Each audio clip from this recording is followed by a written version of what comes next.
बेटा हमारा accounting equation का चैप्टर कंटिन्यू चल रहा है बेटा अभी, और अकाउंटिंग इक्वेशन के चैप्टर में हम छोटी छोटी वीडियो बना रहे हैं ताकि आपको ट्रांजैक्शंस का पता लगता रहे। तो अकाउंटिंग इक्वेशन में आज हम वीडियो नंबर 3 के अंदर में कुछ ट्रांजैक्शंस लेके आएंगे, वो आपको समझाते हैं। वीडियो नंबर 3 में हमारा टारगेट क्या होगा, पहले हम लोग वही एक प्रैक्टिकल क्वेश्चन के थ्रू करेंगे। एसेट्स इज इक्वल टू आपको लायबिलिटीज प्लस कैपिटल आपको मालूम ही है, आप पहले दोनों वीडियो देखते रहिए ताकि अकाउंटिंग इक्वेशन का चैप्टर आपका इजीली कवर हो जाएगा। पहली ट्रांजैक्शन है, यहाँ पे क्या करा, Rajan started the business, Rajan started business with cash rupees मान लेते हैं 8,000, 8,000 रुपये से बिजनेस शुरू करा। आप कहेंगे सर बहुत कम से शुरू किया, कोई दिक्कत नहीं है बेटा, बिजनेस कम से भी शुरू करा जा सकता है। सेकंड क्या करा, अब आप देखिए मेरा ये जो एक्सक्लूसिव यहाँ पे काम मैं करने वाला हूँ वो एक्सपेंसेस की ट्रीटमेंट के लिए करूँगा। अब यहाँ पे लिखा हुआ है he paid rent of rupees 2,000 in cash. उसने 2,000 रुपये का बेटा कैश पे कर दिया है। किसके लिए पे करा है, रेंट के लिए पे करा है बेटा। किसके लिए पे किया है, रेंट के लिए उसने पे किया है। आगे चलते हैं, आगे लिखा हुआ है ही पेड, यहाँ पे लिखा हुआ अब प्रीपेड रेंट, ही पेड प्रीपेड वर्ड लिख दिया, या लिख सकते हैं एडवांस रेंट। ये तो उसने रेंट पे करा है, ये अलग दे रखा है एडवांस रेंट ऑफ 1,000, यानी 2,000 का किराया दिया उसने, वो अच्छी बात है, लेकिन उसने 1,000 रुपये का एडवांस भी दे रखा है बेटा किराया। क्या दे रखा है बेटा, एडवांस में उसने किराया दिया हुआ है। चौथी बात करते हैं बेटा, यहाँ पे दे रखा होगा outstanding salary rupees 500। Outstanding salary कितनी है बेटा, 500 रुपीज़ की है। अब इन ट्रांजैक्शन को मुझे क्या करना है, अकाउंटिंग इक्वेशन पे डिपिक्ट करना है। तो मैं कैसे करूंगा अकाउंटिंग इक्वेशन पे डिपिक्ट, वो आपको मैं बताता हूँ। यानी कि 3 ही ट्रांजैक्शंस मैंने यहाँ पे लिए हैं। क्या बेटे, वीडियो नंबर 3 में ज़्यादा हम फोकस नहीं करेंगे। राजन ने बिजनेस स्टार्ट किया, रेंट पे करा और उसने एडवांस रेंट पे किया और आउटस्टैंडिंग सैलरी कितनी है 500। मैं यहीं इसको ट्रांजैक्शन को सॉल्व कर रहा हूँ बेटे। ये मैं ऊपर क्या हेडिंग डालूंगा बेटा, अकाउंटिंग इक्वेशन। अब बैलेंस शीट बनाना मैं नहीं सिखाऊंगा आपको, वो आप बनाते रहना। यानी कि बेटा सीरियल नंबर का टॉपिक हो गया हमारा। यहाँ पे क्या लिखेंगे हम लोग, ट्रांजैक्शंस को थोड़ा सा मैं थिन कर रहा हूँ बेटा, और यहाँ पे हमारे सेम फॉर्मेट को हम फॉलो करेंगे। ये हम लिखेंगे यहाँ पे बेटा, क्या लिखेंगे बेटा यहाँ पे, बिल्कुल सीरियल नंबर, ये क्या ट्रांजैक्शंस, यहाँ पे क्या लिखेंगे बेटा एसेट्स, और यहाँ क्या लिखेंगे बेटा, यस लायबिलिटीज प्लस कैपिटल लिखेंगे बेटा। क्या लिखेंगे, लायबिलिटीज प्लस कैपिटल हम लिख देंगे। अब देखिए बेटा क्या करना है, पहली ट्रांजैक्शन पढ़ी हम लोगों ने, राजन ने क्या स्टार्ट किया है, बिजनेस स्टार्ट किया है। करो भैया, मना कौन करता है, राजन स्टार्टेड बिजनेस, राजन ने बिजनेस स्टार्ट किया। ये ट्रांजैक्शन तो मुझे लेनी ही पड़ेगी। राजन ने बिजनेस स्टार्ट किया, बिजनेस कैसे स्टार्ट किया भैया, कैश में किया। तो सर यहाँ पे कैश आ गया, यहाँ पे क्या कितना कैश आया, कितने से शुरू करा, आप कहेंगे सर 8,000 से, तो 8,000 रुपये यहाँ प्लस करेंगे और 8,000 रुपये कहाँ प्लस करेंगे हम बेटा, कैपिटल में प्लस कर देंगे। किसमें, कैपिटल में। चलिए जी, अब उसके बाद सॉरी मैंने जल्दी बैलेंस करने की कोशिश करी, बाद में करेंगे बैलेंस। सेकंड क्या है, ही पेड रेंट।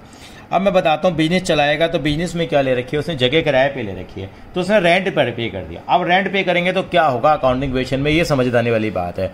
अगर उसने रेंट पे किया, मैं आपको छोटी सी बात बता देता हूँ, पिछली बार भी मैंने लिखा था, आपको याद हो तो, जो कैपिटल होती है, इस कैपिटल में मैंने आपको याद हो तो बताया था प्रॉफिट प्लस होगा और लॉस माइनस होगा, ये बताया था। अभी यहाँ पे भी ऐसे करेंगे बेटे, इस कैपिटल में हमेशा जो रेवेन्यू होगा वो प्लस होगा, और कोई अगर एक्सपेंस है तो क्या हो जाएगा, माइनस। मैं फिर से रिपीट कर लेता हूँ, जो आपकी कैपिटल होती है उसमें आपका प्रॉफिट प्लस होता है, और प्रॉफिट होता क्या है, रेवेन्यू माइनस एक्सपेंस। रेवेन्यू में से एक्सपेंस को माइनस कर दो, वही तो हमारा प्रॉफिट होता है। इसका मतलब ये अलग अलग पार्ट है। रेवेन्यू अगर प्लस हो जाएगा तो एक्सपेंस क्या हो जाएगा, माइनस। यानी कि बशर्ते कि वो एक्सपेंस इसी साल का होना चाहिए, क्योंकि हम एक्यूरल बेसिस ऑफ अकाउंटिंग को फॉलो करते हैं। अगर किसी ने रेंट पे कर दिया, रेंट मेरा क्या है, पहली बात बताओ सर, रेंट तो हमारा एक्सपेंस है।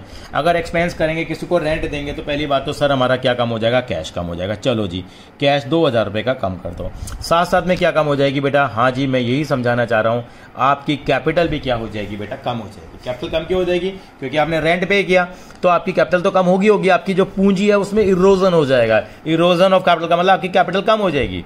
अगर यहाँ लिखा होता ही पेड रेंट की जगह ही पेड सैलरी तो भी सेम होता, ही पेड रेंट तो भी सेम है हमारे पास, या अगर ही पेड टेलीफोन चार्जेस तो भी सेम है, ही पेड इंश्योरेंस प्रीमियम तो भी क्या आएगा, सेम आएगा। यानी कि चाहे वो रेंट पे करे, चाहे सैलरी पे करे, चाहे इंश्योरेंस का प्रीमियम पे करे, टेलीफोन चार्जेस पे करे, कुरियर चार्जेस पे करे, कुछ भी पे कर दे, कोई भी एक्सपेंस। तो ये तो एग्जाम्पल है यहाँ पे रेंट का, कोई भी चीज़ हो सकती है। अगर वो पे करेगा, अगर एक्सपेंस पे करेगा तो कैश में से कम हो जाएगा और कैपिटल से कम हो जाएगा, क्योंकि उस केस में हमारी कैपिटल कम हो जाती है, कोई एसेट क्रिएट नहीं होगी। मकान खरीदते हैं तो क्या होता था, लैंड, बिल्डिंग, प्लांट, मशीनरी, तो यहाँ पे लैंड का कॉलम बनता था, प्लांट का बनता था, फर्नीचर का बनता था, मशीन का बनता था। लेकिन यहाँ नहीं बनेगा, क्योंकि आपको मालूम है रेवेन्यू एक्सपेंडिचर होता है और उसका जो बेनिफिट है 1 साल में हमारा एक्सपायर हो जाता है। ठीक है जी, चलिए उसके बाद क्या बनाएंगे, अब यहाँ पे ये लिखेंगे हम न्यू इक्वेशन। अब न्यू इक्वेशन कितनी आ गई, 8000 में से 2000 गया सर, 6000 आ गया, ये इक्वल टू रह गया ना लगाना, ये भी कितना आ गया, ये 0 है अभी तक, ये कितना है 6000 रुपये, बिल्कुल ठीक है। दोनों साइड मेरी क्या आ रही है, बराबर आ रही है। चलिए जी थर्ड ट्रांजैक्शन पे चलते हैं। थर्ड ट्रांजैक्शन क्या कह रही है, ही पेड प्रीपेड। प्रीपेड मैंने चला के लिखा, ही पेड एडवांस रेंट है बेसिकली, ये मैं ब्रैकेट में लिखता तो ज़्यादा बेहतर लगता है आपको। He paid advance rent of 1000 in cash, यानी कि क्या करा उसने 1000 रुपये का रेंट एडवांस में दे दिया, लेकिन वो इस साल का खर्चा नहीं है बेटे, बात को समझना, ये ट्रांजैक्शन बड़ी समझने वाली है। यानी कि एडवांस रेंट पे कर दिया, he paid advance rent. Advance rent का मतलब वो अभी खर्चा नहीं है मेरा। क्यों खर्चा नहीं है, क्योंकि एक्यूरेल बेस ऑफ अकाउंटिंग कहता है कि हमें उसी साल के खर्चे लेने होते हैं, when the transaction is taken place not at the time of settlement। यहाँ अगर कोई एडवांस पे करेगा तो आपको मालूम है एडवांस एक्सपेंसेस, आपको मालूम है हमेशा आपके लिए क्या होती है, एसेट होती है, हमेशा क्या होती है, एसेट होती है। एसेट साइड पे कॉलम बनाएंगे और यहाँ पे लिखेंगे प्रीपेड रेंट, या इसकी जगह हम एडवांस रेंट भी लिख सकते हैं। यहाँ लिखेंगे प्रीपेड रेंट, और कितना रेंट पे किया बेटा आपने, बताइए मुझे। आप कहेंगे सर 1000 रुपये पे करा है, तो 1000 रुपये का आपका एक एसेट बन जाएगी और आपका कैश भी 1000 रुपये से कम हो जाएगा और उस साइड पे कोई फर्क नहीं पड़ेगा। हाँ बिल्कुल ऐसा हो सकता है, यानी कि आपने रेंट पे करा, पहली बात तो मानिए कि कैश तो जाएगा ही जाएगा, आपका बिल्कुल जाएगा, कैश कम कर दिया।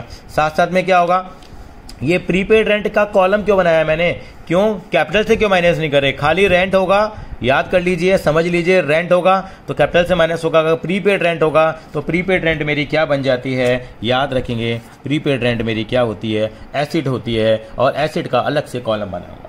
अगर एग्जाम में लिखा होता प्रीपेड रेंट की जगह यहाँ पे प्रीपेड सैलरी हो सकता था, प्रीपेड इंश्योरेंस हो सकता था, प्रीपेड टेलीफोन चार्जेज हो सकते थे, नाम बदलता चला जाएगा, चीज़ वही होगी। तो कभी भी प्रीपेड होगा तो आज मेरे साथ बोलेंगे सर कैश कम करेंगे और साथ में एक अलग से कॉलम बनाएंगे, और उसके बाद हमारी क्या आ जाएगी, ये न्यू इक्वेशन आ जाएगी। कितना, ये 5000, ये कितना 1000 इज इक्वल टू 0 प्लस में 6000 रुपये।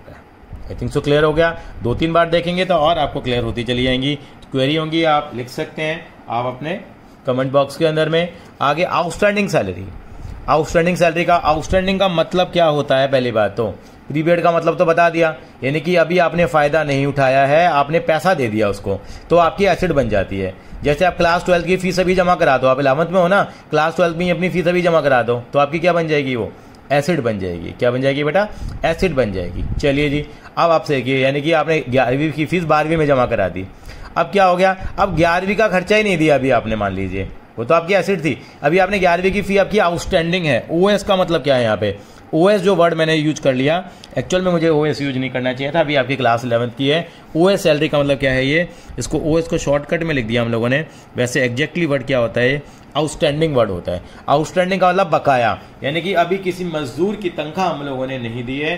कितनी तनख्वाह नहीं दी है उसकी, 500 रुपये की, 500 रुपये की तनख्वाह नहीं दी है मैंने, यानी कि आउटस्टैंडिंग सैलरी है, यानी कि अभी तक पे करते थे तो कैश और कैपिटल से कम, लेकिन आउटस्टैंडिंग सैलरी है तो क्या करेंगे, अगर आउटस्टैंडिंग सैलरी है 500 रुपये की तो क्या करेंगे फाइनली हम लोग, यानी कि मैंने पे नहीं करा तो मेरी लाइबिलिटी है, मुझे पे तो करना है, इसी साल का खर्चा है, मैंने दिया नहीं है, यानी 11वीं की फीस जमा नहीं कराई अभी तक आपने, अप्रैल आ गया, मई आ गया, आप कह रहे कोरोना के कारण प्रॉब्लम आ रही है, लेकिन है तो आपको इसी साल की है ना, आपको पे तो करनी पड़ेगी ना, तो आउटस्टैंडिंग सैलरी आपकी क्या बन जाएगी, अभी आपकी लाइबिलिटी बन जाएगी, यानी कि आपको एक अलग से कॉलम बनाना है, यहाँ पे आउटस्टैंडिंग सैलरी का कॉलम बनाएंगे। आउटस्टैंडिंग सैलरी में कितना लिखेंगे बेटा, यहाँ आउटस्टैंडिंग सैलरी में हमें कितना रुपये था, 500 रुपये था, यहाँ लिखेंगे 500 रुपये, और 500 रुपये आपकी कैपिटल से ही माइनस हो जाएगा, कैपिटल से माइनस हो जाएगा। सर इस बार दोनों काम वहीं हो गए, बिल्कुल, यहाँ पे लिखा मैंने आउटस्टैंडिंग सैलरी लिखा, आउटस्टैंडिंग सैलरी मैंने लिखा, ये मेरी आउटस्टैंडिंग सैलरी मैंने माइनस कर ली, ये मेरी न्यू इक्वेशन आ जाएगी। इस बार दोनों काम इधर हो गए। सर यहाँ पे कैश में से क्यों माइनस नहीं हुआ?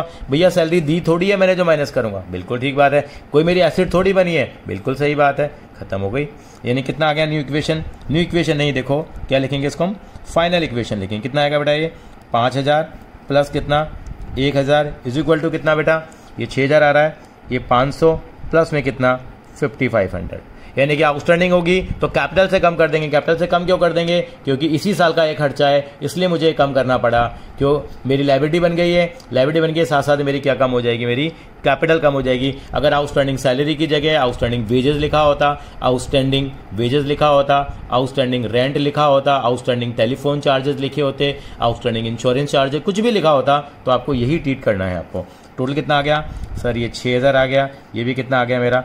6000 आ गया। उसके बाद क्या बनाएंगे? बैलेंस शीट बनाएंगे। मैं छोटी सी बैलेंस शीट आपको बना के दिखा रहा हूँ बेटा, यहाँ पे आप बना लेना, आप बना सकते हैं क्योंकि मैं स्पेस बचाने में बिलीव कर रहा हूँ जरा। और बैलेंस शीट कैसे बनाएंगे? बैलेंस शीट में कुछ ज़्यादा नहीं आएगा। ये आपकी एसिड साइड है, ये आपकी लायबिलिटी साइड है। तो क्या लिखेंगे एसिड साइड पे? यहाँ आपका कितना कैश है बेटा? आप लिख देंगे कैश कितना बेटा? 5000 रुपये का कैश है। ये आपका क्या है बेटा? नाम आएगा प्रीपेड, प्रीपेड रेंट आएगा आपका, देना 1000 रुपये का। और यहाँ पे क्या है बेटा आपका? यहाँ पे आपकी क्या आउटस्टैंडिंग सैलरी है, वो आप आगे से नहीं बनाएंगे बैलेंस शीट, हम लोग आप बनाते रहेंगे। और साथ साथ में आपकी कैपिटल आ जाएगी। आउटस्टैंडिंग सैलरी 500 की है, कैपिटल 5500 की है, और आप लिख देंगे यहाँ पे 6000 लिख देंगे। यहाँ पे ये 6000 आ जाएगा, यहाँ भी आपका 6000 आ जाएगा। और इस तरीके से आप क्या बना देंगे? अपनी बैलेंस शीट बना देंगे। आई थिंक सो क्लियर हो गया होगा आपको बेटा। अगली वीडियो के अंदर हम वीडियो नंबर 4 लेके आएंगे, उसके अंदर हम लोगों ने इनकम के बारे में बात करनी है बेटा।